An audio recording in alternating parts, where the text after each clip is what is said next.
കൊച്ചേടൻ്റെ കഥ. അമ്മ പൊന്നമ്മയല്ലമ്മേ തങ്കമ്മ. പ്രിയ DCL കൂട്ടുകാരെ, 2026 ജൂലൈ 19 ന്യൂയോർക്ക് സിറ്റിയിലെ ന്യൂജേഴ്സി സ്റ്റേഡിയം ഇളകി മറിയുകയാണ്. അർജന്റീനയെ 1 ഗോളിനെ തോൽപ്പിച്ച് സ്പെയിൻ ഫിഫ ലോകകപ്പ് വിജയം നേടിയ നിമിഷം. സ്പെയിൻ ടീമിനെയും ആരാധകരുടെയും വിജയാരവങ്ങൾക്കും അർജന്റീനയുടെയും മെസ്സി ഫാൻസിൻ്റെയും അർത്ഥനാദങ്ങൾക്കുമിടയിലൂടെ തനിക്ക് കിട്ടിയ സ്വർണ്ണ മെഡലും കയ്യിലുയർത്തി ഗാലറിയിലേക്ക് നോക്കിക്കൊണ്ട് ഗ്രൗണ്ടിൻ്റെ അരികിലൂടെ ഒരാൾ ഓടുകയാണ്. അയാളുടെ പേരാണ് നിക്കോ വില്യംസ്. ആഫ്രിക്കൻ വംശജനായ സ്പാനിഷ് ഫുട്ബോൾ ടീം അംഗം. ഇക്കഴിഞ്ഞ ജൂലൈ 12 24ാം പിറന്നാൾ ആഘോഷിച്ചവൻ. മകനെ എന്ന വിളിയുമായി ഗാലറിയിൽ നിന്നും ഇരുകൈകളും നീട്ടി നിന്ന മരിയ ആർതർ എന്ന അവൻ്റെ അമ്മയെ കണ്ടതും ഈറനണിഞ്ഞ മിഴികളോടെ നിക്കോ തൻ്റെ മെഡൽ അമ്മയുടെ കഴുത്തിൽ ചാർത്തി.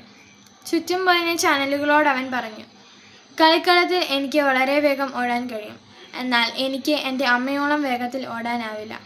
കാരണം ജന്മനാടായ ആഫ്രിക്കയിലെ ഘാനയിൽ നിന്ന് രക്ഷപ്പെട്ട സഹാറ മരുഭൂമി താണ്ടിയാണ് അമ്മയും അച്ഛനും സ്പെയിനിലെത്തിയത്. അതിനാൽ എൻ്റെ അമ്മയ്ക്കാണ് ഈ മെഡലിന് എന്നേക്കാളും അർഹത. പ്രിയ കൂട്ടുകാരെ, ലോകം കോരിത്തരിച്ചു നിന്ന അനുപമ നിമിഷമാണിത്. നിക്കോ പറഞ്ഞത് സത്യമാണ്. വെറും 3 പതിറ്റാണ്ടുകൾക്ക് മുൻപ് ആഫ്രിക്കയിലെ ഘാനയിൽ നിന്നും അഭയാർത്ഥികളായി സഹാറ മരുഭൂമി കാൽനടയായി നടന്ന സ്പെയിനിലെത്തിയ ഫെലിക്സ് വില്യംസിൻ്റെയും മരിയ ആർതറിൻ്റെയും മക്കളാണ് സ്പെയിൻ നാഷണൽ ഫുട്ബോൾ ടീം അംഗങ്ങളായ ഇനാക്കിയ വില്യംസും നിക്കോ വില്യംസും. നിക്കോയുടെ കഥ കേട്ടപ്പോൾ ഘാനയിൽ നിന്ന് സഹാറ മരുഭൂമി വഴി സ്പെയിനിലെത്താനുള്ള ദൂരം ഗൂഗിൾ മാപ്പിലൂടെ കണ്ടെത്താൻ ശ്രമിച്ചു നോക്കി. 5700 മുതൽ 6000 കിലോമീറ്റർ ദൂരമാണ് ആ മാതാപിതാക്കൾ നടന്നത്. കാൽനടയായി നടന്നാൽ ഏകദേശം 130 മുതൽ 150 ദിവസങ്ങൾ നിർത്താതെ നടക്കണം ഈ ദൂരം പൂർത്തിയാവാൻ. ഒരു പക്ഷേ അവർ ഘാനയിൽ നിന്നും അൾജീരിയയിലൂടെ സഹാറ കടന്ന് ഒറാനിൽ നിന്ന് കപ്പൽ കയറി അലിക്കൻ്റെ തീരത്ത് ഇറങ്ങി ആഗോസ്റ്റിലൂടെ സ്പെയിനിലെത്തിയിട്ടുണ്ടാകും. അല്ലെങ്കിൽ വെസ്റ്റ് സഹാറ വഴി നടന്ന് മൊറോക്കോ കടന്ന് ജിബ്രാൾട്ടർ കടലിടുക്കിലൂടെ സ്പെയിനിലെത്തിയിട്ടുണ്ടാകും. കൂട്ടുകാരെ, നിങ്ങളുടെ ഇന്നിലേക്ക് നിങ്ങളുടെ മാതാപിതാക്കൾ നടന്നു തീർത്ത ഇന്നലെകൾ എത്രയെന്ന് എത്ര പേർക്കറിയാം? എൻ്റെ മാതാപിതാക്കൾക്കും നിങ്ങളുടെ മാതാപിതാക്കൾക്കും ജീവിതത്തിൽ നിരവധി സഹാറ മരുഭൂമി യാത്രകൾ നടത്തിയിട്ടുള്ളവരാണ്. തീർച്ച. ആഫ്രിക്കയിലെ സഹാറ മരുഭൂമിയിൽ പകൽ പലപ്പോഴും 60 ഡിഗ്രിയാണ് ചൂട്.